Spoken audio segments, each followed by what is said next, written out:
Saludos a todos, mi nombre es Gerardo Andrés Montalvo Padilla y hoy les voy a estar hablando acerca de investigaciones en la enfermedad del lupus a nivel molecular. Como índice, en esta presentación vamos a estar observando lo que son objetivos, introducción, estadísticas universales, el artículo número 1, 2, 3 y 4, expectativas para el futuro, una experiencia personal que yo tuve con la enfermedad y por último las referencias que utilicé para hacer toda la presentación. El objetivo. El objetivo se encuentra primordialmente introducir lo que es la enfermedad de la lupus, que es la próxima diapositiva, abundar en investigaciones a nivel molecular de la enfermedad. Eso quiere decir que los próximos artículos se van a estar basando principalmente en el nivel molecular, nada clínico. Se va a estar brindando información de los hallazgos encontrados, esto quiere decir los resultados y qué se obtuvo de estas investigaciones. Ampliar el conocimiento sobre los efectos que puede tener el LES en el cuerpo humano. Esto quiere decir que el cuerpo humano puede reaccionar de distintas formas al LES. Y por último, despertar la curiosidad en generaciones futuras hacia lo que serían las personas que están interesadas en seguir estudiando los biomarcadores, indicadores o síntomas de esta enfermedad en el futuro. Como una introducción, vamos a estar hablando principalmente de que esto es una enfermedad crónica autoinmune.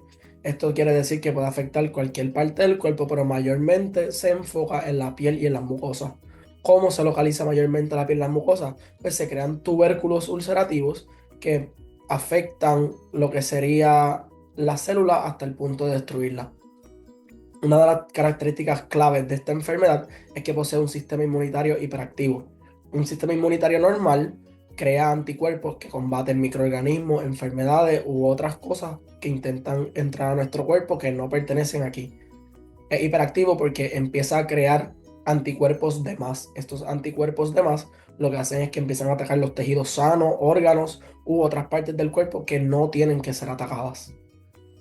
Próximo punto dice que es inactiva o activa. Esto quiere decir que la enfermedad puede estar presente en el cuerpo, afectando el hospedero y haciendo que éste se sienta deteriorado, como también puede estar de una forma tranquila y pasiva y el hospedero o el paciente se pueda sentir sano, entre comillas. El lupus eritematoso sistémico, LES, es el tipo de lupus más conocido, pero estaremos abundando sobre él más adelante. Hay distintos tipos de lupus y algo característico de todas las lupus es que todos poseen los mismos síntomas. Esto quiere decir erupciones en la piel, inflamaciones de tejidos, fiebre, dolores de garganta, cabeza, catarro, etc. Es bien difícil de diagnosticar y de tratar debido a que no se sabe nunca cuándo específicamente el paciente tiene lupus u otra condición o enfermedad pasajera o virus, etc. Vamos a estar hablando de las estadísticas universales. Como pueden observar a mano izquierda, en la parte de arriba, están lo que son las estadísticas generales. El lupus eritematoso sistémico es el lupus más conocido a nivel mundial. Basado en estadísticas a nivel de Estados Unidos, hay sobre 200.000 personas que poseen el lupus eritematoso sistémico. Algo característico de este tipo de lupus es que mayormente ataca grupos étnicos, personas de tez oscura o mujeres de edad, ya sea de 30 años, 40, 50, etc. De las 204.000 personas aproximadamente en Estados Unidos que poseen el lupus, 184.000 son mujeres y 20.000 son hombres. En el medio, en la figura del medio, aunque estaba pequeña, se puede ver que dice que 9 de cada 10 adultos son mujeres que poseen lupus y que 1 de cada 3 personas que poseen lupus pertenecen a grupos étnicos son de tez oscura, etc. A mano derecha, en la parte de arriba, podemos ver una gráfica. Esta gráfica presenta que el 76% de los pacientes con lupus son con o sin compromiso en la piel. El 17% que está abajo es con nefritis lúpica, que estaré abundando un poco más adelante sobre qué es esto. Un 2% solo poseen lupus cutáneo. Otro 2% poseen lupus que poseen úlcera o cicatrización en la piel. Un 1% poseen lupus que es causada por medicamentos y un 4% no se sabe cuál es la razón de que ellos contengan la enfermedad del lupus. Vamos a estar hablando del artículo 1. El El artículo 1 habla de la permeabilidad intestinal y cómo ésta se relaciona con la metilación del ADN y la actividad que posee el lupus en el cuerpo humano, ya sea mayor, menor, grave, no grave, etc. ¿De qué se trata este artículo? Se trata de la relación entre la permeabilidad intestinal y la metilación del ADN y la actividad de paciente en LES. Este artículo explora la permeabilidad intestinal, es decir, la capacidad para controlar que sustancias pasen o no al torrente sanguíneo. Esa es la función principal de la barrera del intestino. Además, investiga el vínculo de cómo la metilación del ADN y la disfunción de esta barrera están relacionados a lo que es la gravedad y cuánto afecta al humano esta enfermedad. Esta enfermedad, como mencioné, es autoinmune y compleja, pero se ha logrado encontrar una relación donde la disfunción de esta barrera habla o se caracteriza para que el sistema inmunológico falle o funcione en óptimas condiciones. Por último, esto busca desarrollar una técnica donde se pueda empezar a controlar más esa función de esa barrera intestinal y que siempre esté en óptimas condiciones para que este sistema inmunológico nunca se vea comprometido o sea lo comprometido lo menos posible. Segundo, muestra cómo los defectos del intestino debido a incrementos en niveles de sonulina contribuyen al lupus. ¿Qué es la sonulina? Se pueden preguntar. Pues la sonulina es una proteína que regula las uniones estrechas del epitelio del intestino. Por ende, los niveles de sonulina deben ser controlados, que no sean ni más ni menos, para que esa homeostasis de la barrera del intestino siempre esté en óptimas condiciones. El propósito de la investigación. ¿Cuál es el propósito de esta investigación? Ustedes pueden pensar. Pues miren, el propósito de esta investigación es poder descubrir si la permeabilidad intestinal puede ser un biomarcador o no para poder indicar a temprano momento si el lupus está en este cuerpo humano o no. Segundo, explorar si la metilación del ADN influye en la barrera intestinal, si los cambios en ADN, de proteínas, de sonulina, etcétera, contribuyen a que esta disfunción de la barrera intestinal sea mayor o menor, lo cual próximamente se va a mostrar cuál es la verdadera razón de esta metilación y su relación. Por último, ellos buscan evidenciar su hipótesis de las alteraciones epigenéticas. Las alteraciones epigenéticas son alteraciones mayormente conducidas por factores ambientales como es la alimentación, dieta de la persona, lo que sería calor, frío, etc. Todos esos factores ambientales o fuera del control humano que no controlan las células, los anticuerpos, etc., son factores epigenéticos que contribuyen a que los cambios del ADN, la disfunción de la permeabilidad intestinal u otros factores se vean alterados y que el lupus se vea más progresivo o más deteriorado. Los métodos. Primordialmente, este estudio fue hecho con 25 pacientes que eran solamente mujeres contenientes del LES, lupus eritematoso sistémico. Como mencioné, el tipo de lupus más común a nivel mundial.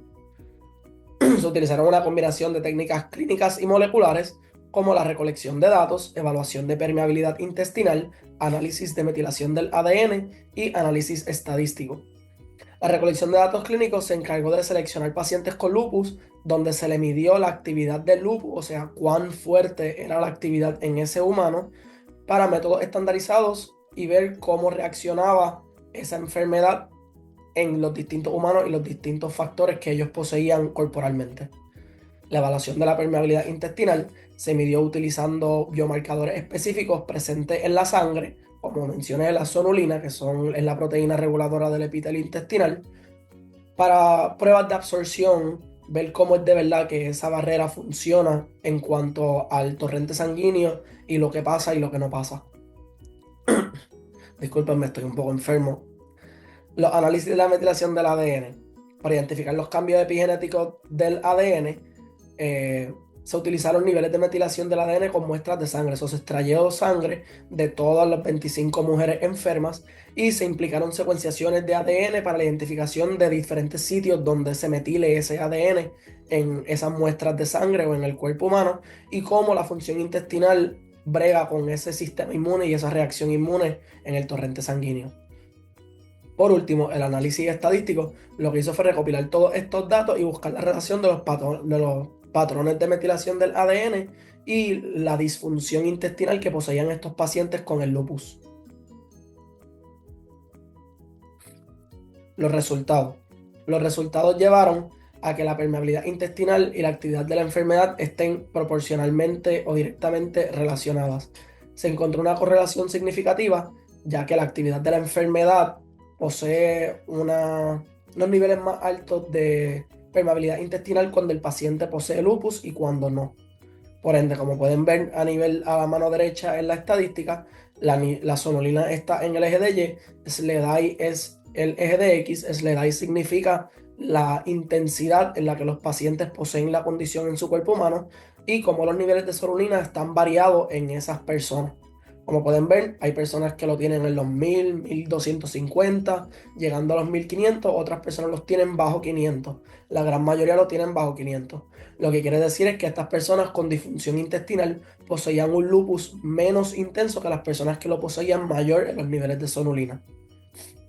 La metilación del ADN, los métodos utilizados para poder llegar a estos resultados, mostraron cambios epigenéticos específicos en lugares asociados o en factores que influenciaban a estas mujeres dependiendo de dónde vivían, su alimentación, peso, grasa corporal, etc. Las implicaciones inmunológicas llevaron a ver que la permeabilidad intestinal estaba relacionada directamente con la activación inmunológica, lo que apoyaba su hipótesis de que la barrera intestinal estaba altamente relacionada con la metilación del ADN y la intensidad del lupus dentro de la persona como tal. En conclusión, la metilación del ADN posee una relación directa con el lupus y también con la permeabilidad intestinal. Esto concluyó que la actividad y la metilación en los pacientes con lupus es mucho mayor que a las personas que no poseen lupus. Estos hallazgos también mostraron que la permeabilidad intestinal puede ser usada como un objetivo terapéutico, lo que puede mostrar que en el futuro se pueda controlar esa permeabilidad intestinal o la función de ese intestino sin importar los niveles altos o bajos de sonulina en el individuo, para así poder mantener óptimas condiciones en lo que entra y lo que sale en ese torrente sanguíneo.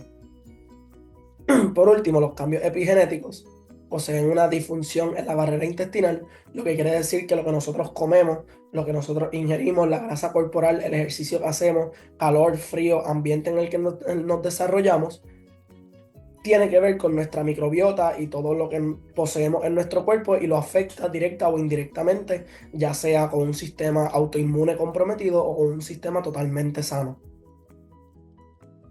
Ahora vamos a estar hablando del artículo número 2, que se titula Molecular Subtypes Explain Lupus Epigenomic Heterogeneity Unveiling New Regulatory Genetic Risk Variants. El artículo número 2. ¿De qué se trata este artículo? Miren, este artículo se trata de la heterogeneidad epigenómica en el LS. Este estudio explora esa heterogeneidad epigenómica a través de identificación de subtipos moleculares y variantes genéticas que poseen las personas que poseen el lupus o las personas sanas. Esta investigación se basó en los dos tipos de personas. El artículo también se centra en cómo las diferencias epigenéticas, específicamente las que son a base de la metilación del ADN y factores ambientales, pueden explicar la variabilidad o la progresión de la manifestación clínica en los pacientes que poseen el lupus. Al examinar subtipos moleculares de la enfermedad, el estudio busca desarrollar nuevas variantes que puedan regular todos esos factores genéticos del lupus y poder ayudar a personalizar tratamientos a personas que necesiten ese tratamiento para ese tipo de lupus. No estarle dando tratamientos generales, que es algo que se está haciendo al sol de hoy.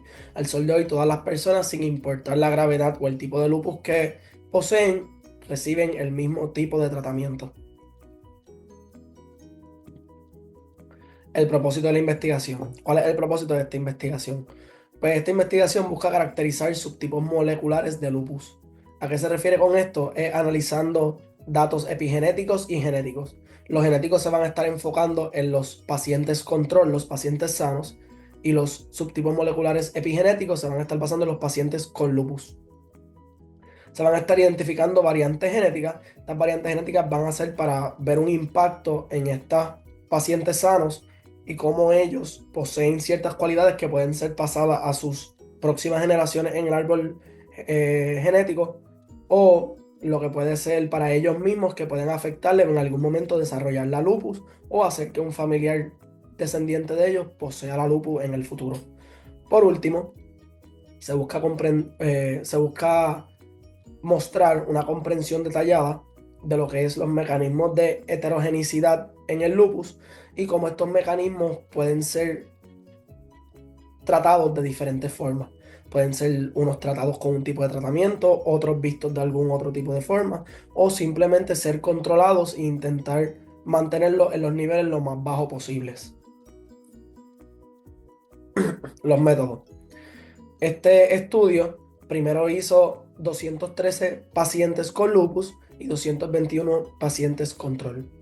Se realizaron recolección de datos clínicos y genéticos, análisis de metilación del ADN, identificación de variantes regulatorias y una subtipificación molecular. La recolección de datos clínicos y genéticos. Esta recolección de datos se hizo de los pacientes control y de los pacientes con LES. ¿Qué quiere decir esto? Se realizaron las mismas pruebas para las mismas personas y se obtuvieron los mismos datos de las mismas, pero no los mismos resultados. Adelante se va a estar viendo más los resultados que se obtuvo de cada uno. Estos eran buscando lo que era la metilación del ADN, las expresiones génicas y las variantes genéticas que hay en estos dos distintos tipos de personas. Los análisis de la metilación del ADN, estos se realizaron análisis detallados de muestras de sangre o de otros tejidos relevantes del cuerpo para poder encontrar patrones epigenéticos asociados a pacientes que poseían el lupus o posibles indicadores a pacientes que en el futuro podrían tener lupus. Estos se emplearon plataformas avanzadas de secuenciación y de bioinformática para analizar millones de sitios de metilación del ADN, ya sea en el torrente sanguíneo, en el intestino, como se vio en el artículo anterior, etc. Tercero, se realizó una identificación de variantes regulatorias. La identificación de variantes regulatorias lo que hizo fue asociar todo el genoma de ese humano, ya sea el sano o el de lupus, se integraron esos datos epigenéticos y se identificaron nuevas variantes genéticas que puedan tener un impacto en millones de sitios de metilación en cuanto a los pacientes de lupus. Por último, la subtipificación molecular. A partir de los datos genómicos y epigenómicos que se encontraron, los investigadores buscaron comparar cómo esos dos factores son relacionados a la enfermedad, a la progresión o al deterioro del paciente o de la misma para un futuro, buscando así poder encontrar distintas rutas patológicas del lupus. Los resultados. Los resultados mostraron una identificación de diferentes subtipos moleculares. Esto quiere decir que se identificaron muchos tipos que explican las diferencias heterogéneas en todas las personas que poseen o no el lupus. Esto es viendo cómo hay diferentes perfiles epigenéticos, cómo hay geneticismos distintos, cómo hay cosas que se asocian de diferentes formas en los mecanismos y los sistemas del cuerpo en las personas sanas y en las personas que poseen el lupus. El descubrimiento de variantes de riesgo reguladoras lo que hicieron fue revelar que variantes genéticas influyan a la regulación de involucradas en el lupus y puedan afectar la metilación y los lugares de ADN, como también los factores epigenéticos lo hacen con el intestino y los niveles de proteína, etc. Por último, la regulación entre la epigenética y la clínica están totalmente relacionadas. Esto quiere decir que los patrones epigenéticos van correlacionados con la actividad de la enfermedad y también van correlacionados con el estado y la gravedad de la enfermedad en el humano. Como pueden ver en la fotografía se ve cómo se hicieron las personas que tienen lupus, las personas que son control, cómo se tomaron los datos de los mismos y los resultados que se tomaron de cada uno, donde las personas que poseen lupus poseen un torrente sanguíneo, unos anticuerpos diferentes y unos niveles altos en el torrente sanguíneo que las personas sanas no poseen. En conclusión, los pacientes de lupus poseen una heterogeneidad epigenética grandísima. Todos los subtipos moleculares específicos son diferentes, por ende cada uno debe ser tratado de una forma distinta. Este artículo lo que hizo fue encontrar variantes de todos esos subtipos moleculares para poder encontrar distintos tratamientos en cómo tratar esos subtipos moleculares y poder personalizar unos tratamientos más adecuados para la persona y el tipo de lupus que la persona tenga. Las variantes regulatorias afectan la metilación del ADN.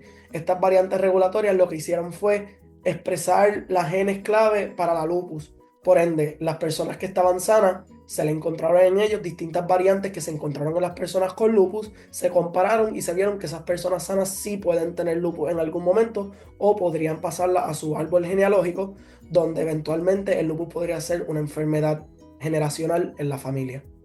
Por último, los mecanismos epigenéticos y genéticos reforzaron que hay una variabilidad clínica en el lupus. Por ende, hay múltiples personas que poseen distintos tipos de lupus y que pueden contribuir a distintas formas dependiendo del tipo de tratamiento, el tipo de estudio o el tipo de persona que esté poseyendo la enfermedad, para así poderla controlar de distintas formas. Ahora vamos a estar pasando al artículo número 3. El artículo número 3 habla sobre los transcriptomas y las las citoquinas autocrinas, en cómo estas ayudan a las ASC, que son Autobody Secreting Cells, son células secretoras de los anticuerpos, y en los pacientes de lupus y los sanos. Se va a ver esa diferencia también en este próximo artículo. Ahora vamos a estar hablando de qué se trata el artículo. ¿De qué se trata este estudio? Este estudio se trata de investigar las ASC, las células secretoras de anticuerpos, en la fisiopatología del LCS. Esto lo que busca es ver cómo las células secretoras de anticuerpos participan en las personas que poseen la enfermedad.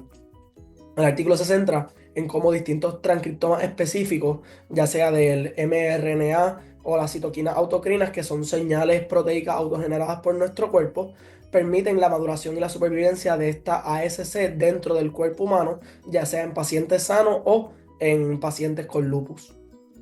El estudio también busca comprender mecanismos moleculares que permitan que estas ASC sobrevivan y puedan contribuir a la autoinmunidad del humano sin que sean destruidas por este sistema inmunitario hiperactivo que los pacientes con lupus poseen.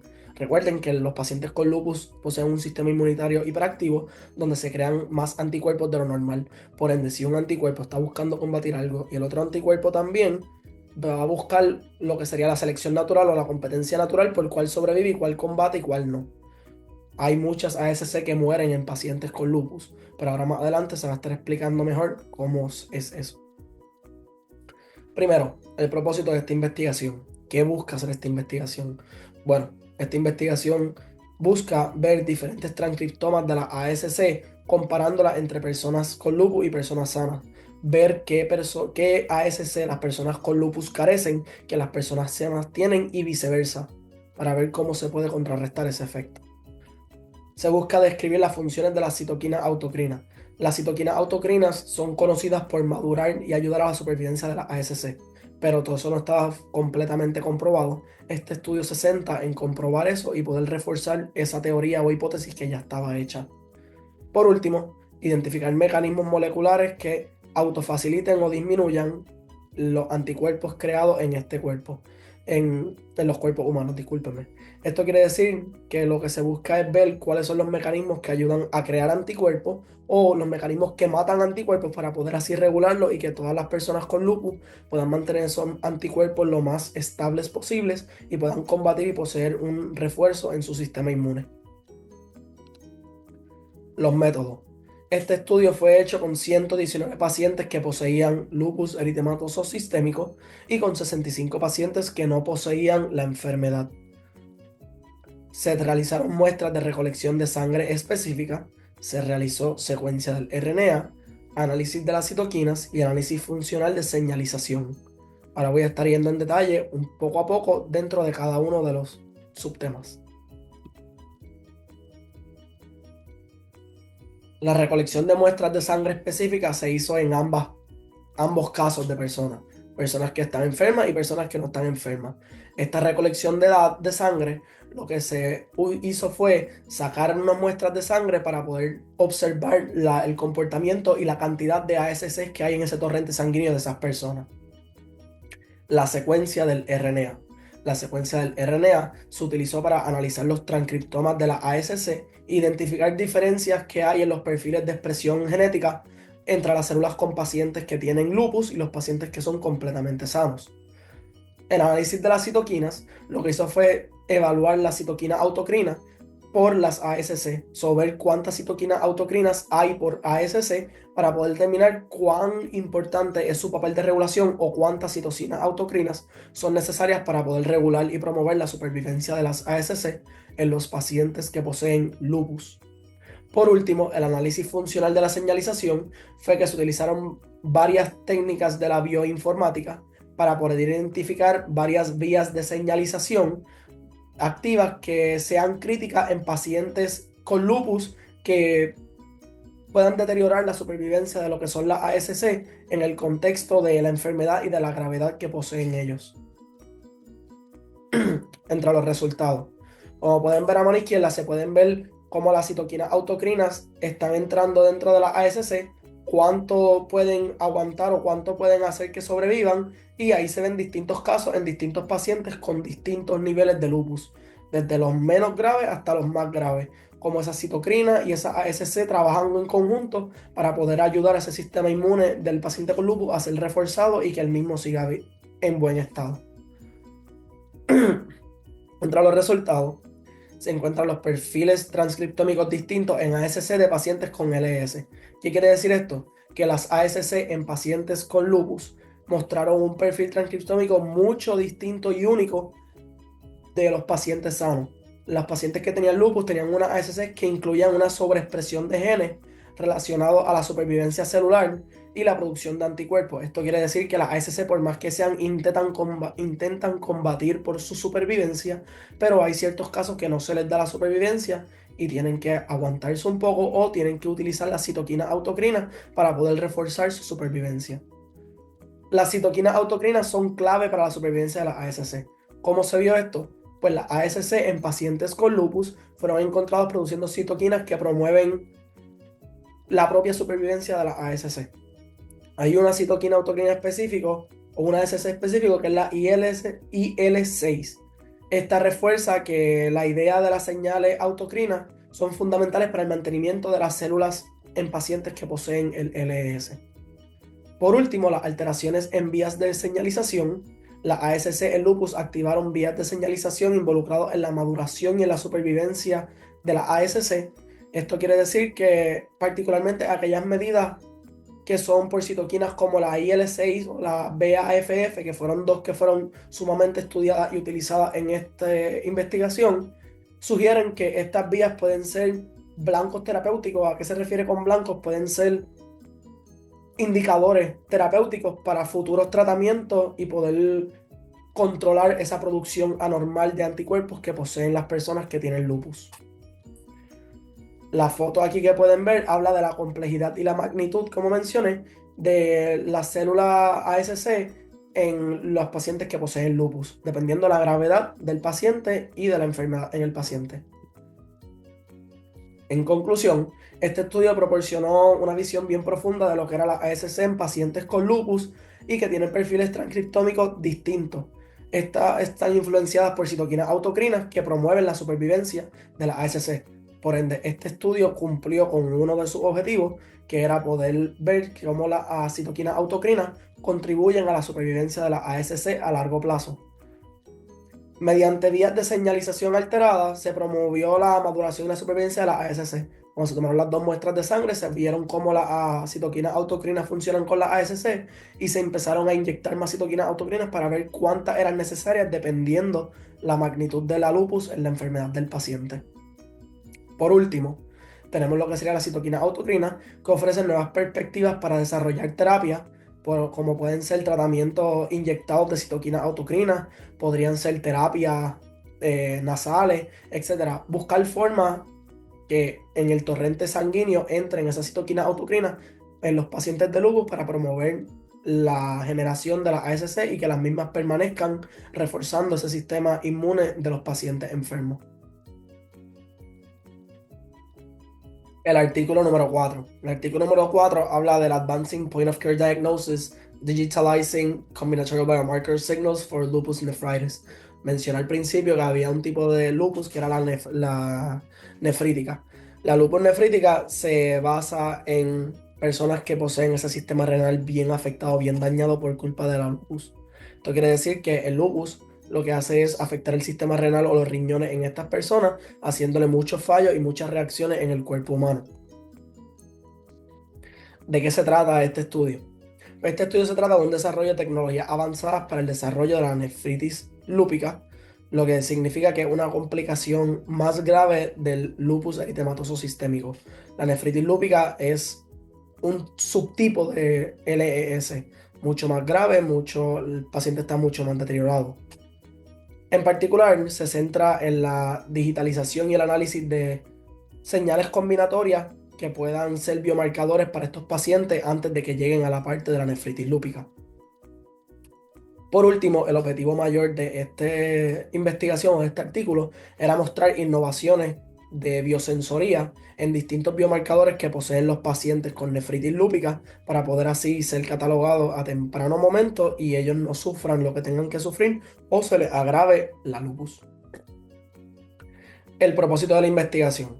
El propósito de la investigación principal es desarrollar una plataforma diagnóstica, una plataforma completamente computarizada, que sea más rápida, precisa y fácil. ¿Qué quiere decir esto? Por el momento, como dice el segundo punto, se busca un método de detección de la enfermedad más accesible. Para los pacientes con nefritis lúpica, el único método de diagnosticar dicha enfermedad es mediante biopsias. Por ende, ya está enfermo. Maybe tiene el sistema inmune más comprometido y tiene otras condiciones. Has pasado por un montón de cirugías. Ahora hay que hacerte otra cirugía más para poder tomar una biopsia de tu riñón y ver si tu lupus está en la magnitud de la nefritis lúpica o no. Por ende, este propósito de esta investigación es buscar formas que eso se limite, ese dolor, ese sufrimiento se limite, que los médicos no tengan que esperar para que tú lleguen los resultados de tu biopsia, no tengan que esperar para poder hacerte la biopsia, no tengan que hacer o inducirte en millones de medicamentos para poder dormirte, poder calmarte, etc. Eso es buscar una forma más precisa, rápida y eficaz de poder identificar esos biomarcadores de lupus en distintas partes del cuerpo, específicamente de los riñones, porque estamos hablando de la lupus, de la lúpica, de la nefritis lúpica, discúlpenme, y poder seguir hacia adelante en esta condición sin tener que esperar mucho tiempo. Método de esta investigación. Se realizó un desarrollo de biosensores basados en combinaciones de biomarcadores, digitalización de las señales de los biomarcadores, validación clínica y modelos computacionales. Los investigadores desarrollaron distintos tipos de biosensores. Estos biosensores lo que hacen es identificar distintos tipos de biomarcadores específicos en personas que padecen de la nefritis lúpica. Esto quiere decir que estos sensores están altamente optimizados para poder captar esas señales específicamente de personas que tienen nefritis lúpica. No solamente lupus, sino nefritis lúpica o que están cercanos a tener nefritis lúpica, que están presentando ya los fallos en el sistema renal sin todavía haber llegado a afectar los riñones a gran magnitud. La digitalización de las señales de los biomarcadores lo que hicieron es emplear herramientas de procesamiento de señales digitales, donde éstas puedan analizar combinaciones de marcadores y generar patrones que puedan predecir cuando una persona se va a mantener en una lupus eritematosa sistémica regular o si van a pasar a la nefritis lúpica. Discúlpenme. Tercero, la validación clínica. Se utilizaron muestras biológicas de pacientes con lupus para poder validar la precisión y la efectividad del biosensor en el diagnóstico de la enfermedad. Esto quiere decir que la validación clínica lo que hizo fue que se tomaron pacientes que poseen el lupus, se le tomaron biopsias de los riñones, se le hizo la biopsia, se vio cuáles eran los síntomas y cuáles eran las características de ese riñón con nefritis lúpica y se compararon con los que estaban siendo diagnosticados por este biosensor o esta inteligencia artificial, si lo quieren llamar así. Por último, los modelos computacionales es que se crearon algoritmos de aprendizaje automático. Esto lo que hicieron fue interpretar los datos reconocidos por la biopsia y por los biosensores, y lo que hicieron fue mejorar la capacidad de predictividad en cuanto a pacientes con lupus regular y con los de nefritis lúpica. El diagnóstico preciso mediante los biosensores es el principal resultado de este artículo. ¿Qué quiere decir esto? En la mano izquierda pueden ver los pacientes que fueron catalogados o hechos biopsia para poder observar las características de su riñón, y a mano derecha pueden ver los que fueron a base de los pacientes con nefritis lúpica y diagnosticados con el biosensor o la computación generada. Esto quiere decir que los biosensores diseñados por estos investigadores fueron suficientemente capaces de detectar de manera precisa y eficiente las combinaciones de estas características o estos biomarcadores asociados a los riñones o a los fallos del sistema renal causados por la nefritis lúpica. Los resultados mostraron una correlación súper precisa, como pueden ver en esas dos fotos, en las señales de biomarcadores y en la presencia de la enfermedad en cuanto a la intensidad de la misma y de los biomarcadores. Otro de los resultados fue la mejora en la detección temprana. El dispositivo permitió que se pudiera identificar la condición más temprana, que fuera crucial para prevenir mayor daño renal que fuera ya irreversible para este humano. Y esta digitalización de señales lo que hizo fue abundar más en cuanto a biomarcadores que puedan ayudar específicamente a la nefritis lúpica, no a otro tipo de lupus. Por último, la alta eficiencia en el POC, que el POC es el punto de cuidado. El punto de cuidado es el lugar específico donde la lupus o la nefritis lúpica se está empezando a desarrollar. Estos biosensores marcan ese punto de cuidado desde el punto donde se empieza a esparcir la enfermedad en el riñón, para así poder empezar a controlarla desde el origen, desde la raíz. Controlarla desde cero y que no haya más daño irreversible. En conclusión de este artículo, el potencial de biosensores creado por estos investigadores va a transformar el diagnóstico completamente de la nefritis lúpica y de los pacientes con lupus, ya que estoy seguro que de esta investigación otros investigadores van a buscar poder encontrar biomarcadores mediante biosensores e inteligencia artificial específicamente para la lupus, sin tener que tomar muestras de sangre ni biopsia, etc.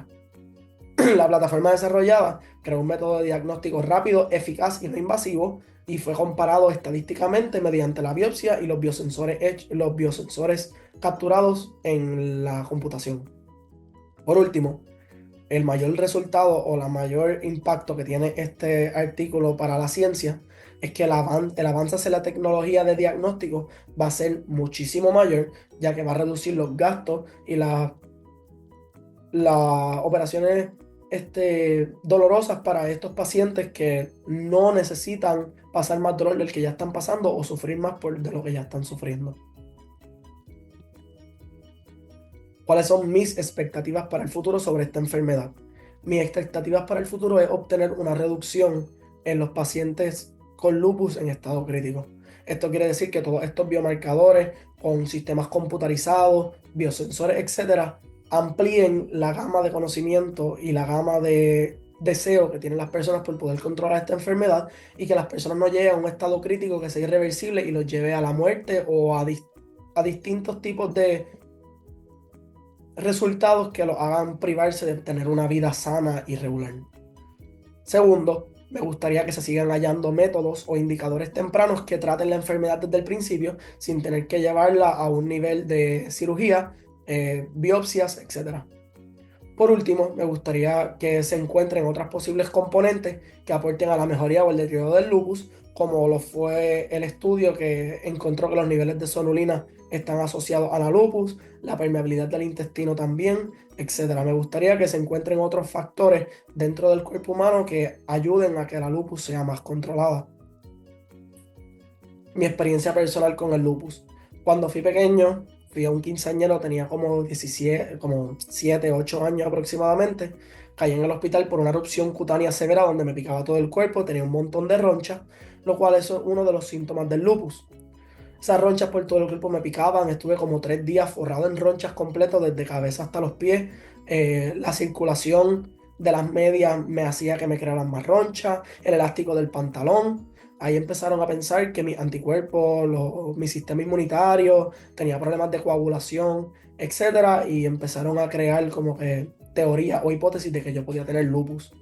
Los síntomas fueron bien parecidos a la enfermedad y me hicieron una prueba de lupus. La primera prueba da un resultado positivo. Este resultado positivo obviamente desencadena a mi familia, mi mamá, mi papá, yo, etcétera. Yo pequeño no entendía lo que era, me intentaban explicar, obviamente no lo entendía. Ahora que me pongo a verlo, le doy gracias a Dios que los doctores no estuvieron de acuerdo con esos resultados, me dieron tratamiento, me hicieron una segunda y tercera prueba, las cuales salieron negativas, determinaron que yo no tenía lupus, que fue un falso positivo, debido a los síntomas que yo estaba presentando, que quizás mi cuerpo estaba creando demasiados anticuerpos para poder combatir esas ronchas o esos problemas que estaba teniendo de inflamación de tejido, etc. Quizás esa es la mayor razón que ellos dieron de ese falso positivo. Al sol de hoy estoy sano, gracias a Dios, no sufro de ninguna condición, mucho menos de la lupus, y espero nunca sufrir de la misma, ni que nadie cercano a mí sufra de ella.